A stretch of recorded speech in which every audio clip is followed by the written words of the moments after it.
Dan kemudian kita sepakati bersama dari 75 itu dihasilkan bahwa ada 24 pegawai dari 75 tadi yang masih dimungkinkan untuk dilakukan pembinaan sebelum diangkat menjadi ASN.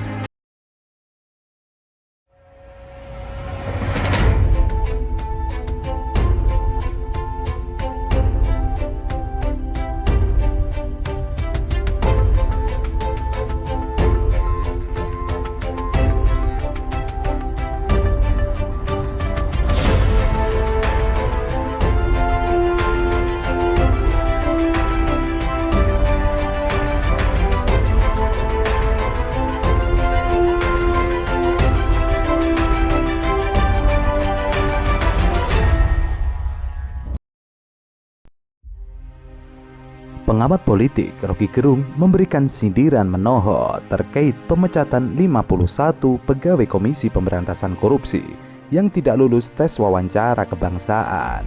Pernyataan itu dapat dilihat dalam video berjudul "Pimpinan KPK Melawan Perintah Jokowi Tetap Pecat Pegawai Tidak Lolos TBK". Awalnya, Hersubino Arif sebagai pewawancara menyuarakan keheranannya bahwa 51 pegawai KPK tersebut dipecat karena memiliki rapor merah. Rocky yang mendengar itu sempat tertawa sebelum mengatakan bahwa masyarakat dapat menelusuri jejak digital terkait siapa yang sebenarnya punya pelanggaran etis.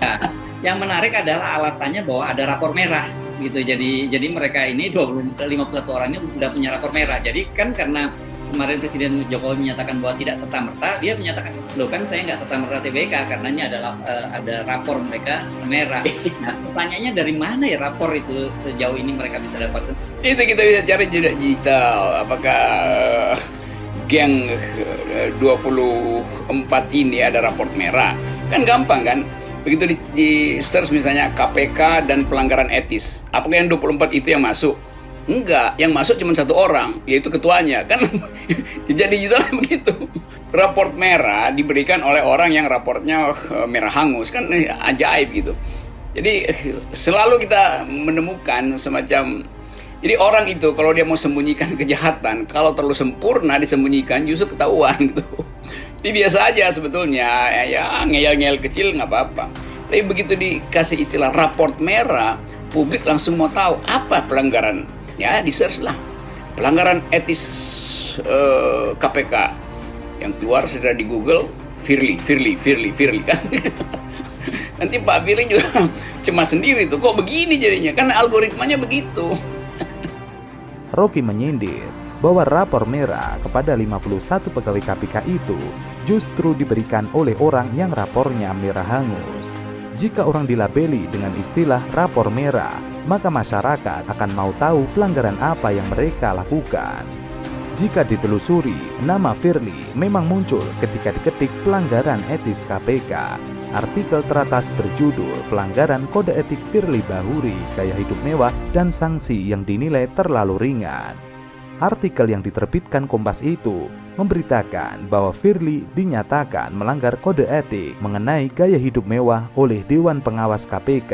Firly diadukan oleh masyarakat anti korupsi Indonesia ke Dewan KPK karena menggunakan helikopter milik perusahaan swasta dalam perjalanan pribadi dari Palembang ke Batu Raja. Selain Rocky Gerung, pengamat politik sekaligus Direktur Lingkar Madani Indonesia Ray Rangkuti mengatakan rakyat Indonesia kena prank lagi. Refli Harun juga mengatakan bahwa Jokowi dalam pidatonya mengatakan TWK bukan satu-satunya alasan. Hasil tes wawasan kebangsaan terhadap pegawai KPK hendaknya menjadi masukan untuk langkah-langkah perbaikan KPK, baik terhadap individu-individu maupun institusi KPK, dan tidak serta-merta dijadikan dasar untuk memberhentikan 75 pegawai KPK yang dinyatakan tidak lolos tes. Kalau dianggap ada kekurangan, saya berpendapat masih ada peluang untuk memperbaiki.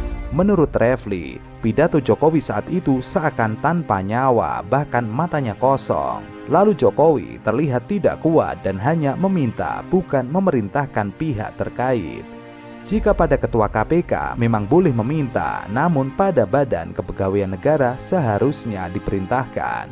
Refli berpendapat, jika Jokowi memang mau mempertahankan 75 pegawai KPK, ia seharusnya memerintahkan berdasarkan kewenangannya. Karena kalau masalah ASN itu keputusan tertinggi ada di tangan Presiden.